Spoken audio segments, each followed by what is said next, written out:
Good morning, beloveds. Well, we woke up to a winter wonderland this morning. Well, I'm not so sure about wonder. I got up at 5:30 with Tom. They pushed him back. He was supposed to go in at 4, and they pushed him back to 7, and they may be sending them home now. And he called me when he got to work, and he's safe. He got there safe, and so now I just need him to come home safe. But yeah, it's pretty. It is pretty. It's cold. So I figured I'd get on, I'd do this, and we'll go forth with the day. I am not going to work today. They made that decision last night. So I hope everybody is warm and safe. I know I'm already starting to see and hear that people are out of power, so we'll be treating for that. And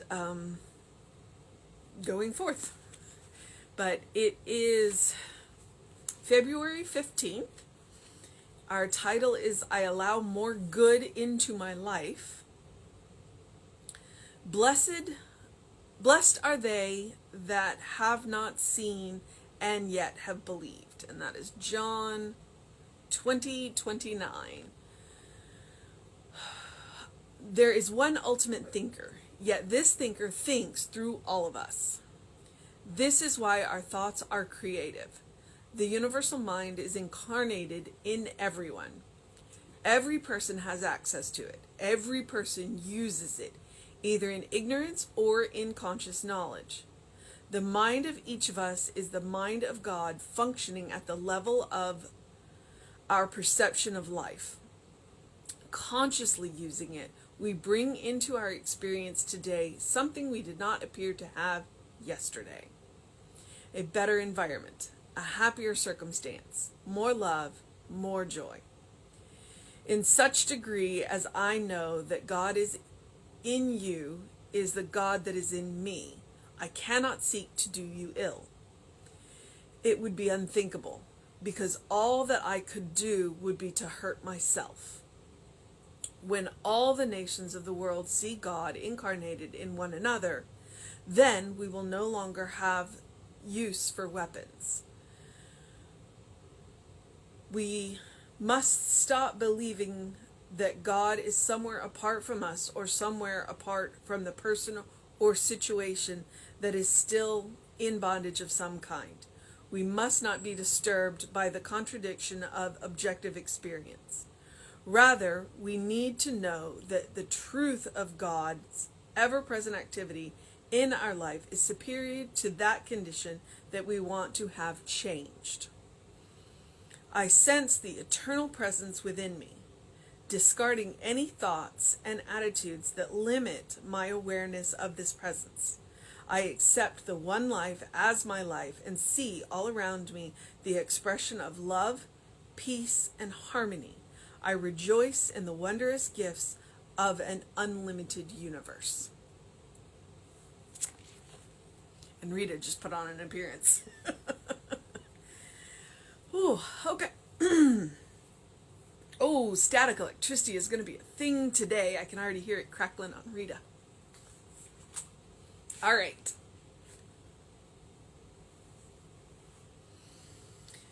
Okay, I allow more good into my life. That is what we all want, and that is the goal here, is to allow, to be conscious and to recognize.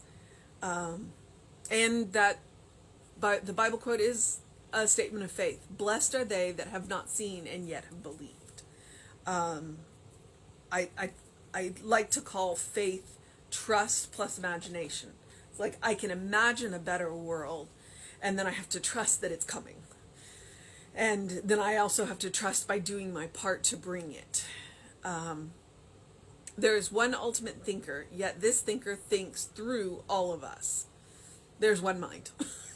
And every single one of us use that one mind. This is why our thoughts are creative. All of our thoughts are creative, but they're creative to the level of feeling that we put behind them. So yes, every thought is creative, which then might give you a pause like, ooh, what about that thought? Well, probably not that thought, unless you had a lot of emotion behind it. The universal mind is incarnated in everyone. Every person has access to it. Every person uses it, either in ignorance or in conscious thought.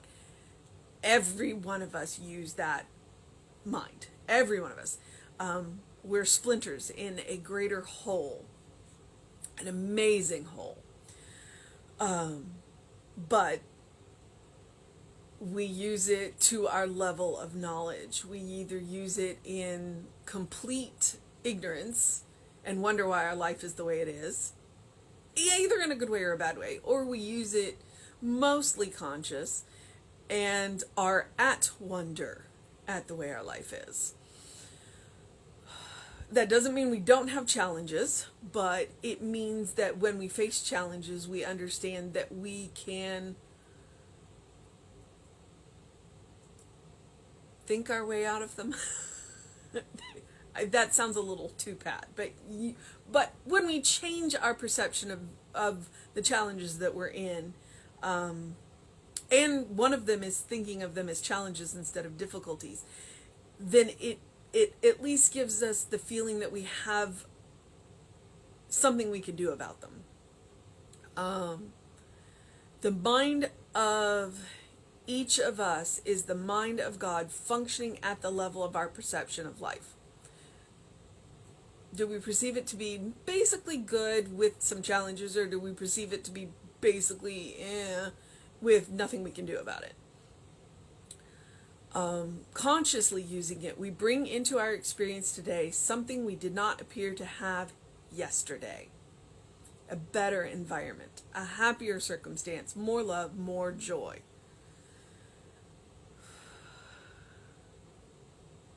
I agree with you. I like to think of them as opportunities rather than difficulties. Okay. In such degree as I know that the God in you is the God that is in me, I cannot seek to do you ill.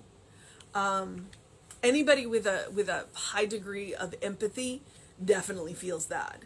If I think that I have said something that has made somebody feel bad, I feel bad. I will sometimes apologize for saying things or not saying things. And they're like, what are you talking about? That's me. It is unthinkable, because all I would do would be to hurt myself. That's one of the reasons why I would rather be a healer than a warrior, because I can deal with pain, but I cannot deal with being the cause of pain. I don't ever want to be in that situation. When all of the nations in the world see God incarnated in one another, then we will no longer have use for weapons. And that is the world that those of us in Science of Mind are working for. When we can look in each other's eyes and see God looking back at us. When we can recognize that we literally are each other, just individualized centers of each other. We must stop believing that God is somewhere apart from us, or somewhere apart from the person or the situation that is still in bondage of some kind. We must not be disturbed by the contradiction of objective experience.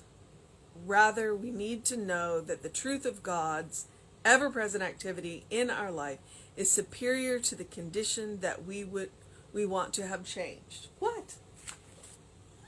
Sorry, Rita's being really distracting right now. Let's see. We must not be disturbed by the contradiction of objective experience, which is one of the, it is about facing opportunities. It's about changing the languages. It is about looking the condition straight in the eye and seeing the truth in back of it and saying, I know that it looks like this, but that's not the truth.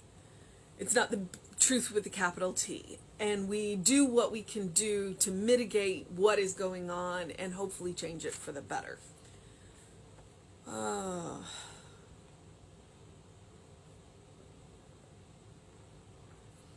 We need to know that the truth of God's ever-present activity in our life is superior to the condition that we want to have it changed. We want to see the truth behind what is going on. I sense the eternal presence within me, discarding any thoughts and attitudes that limit my inner awareness of this presence. I accept the one life as my life and see all around me the expression of love, peace, and harmony. I rejoice in the wondrous gifts of an unlimited universe. Woo. Okay.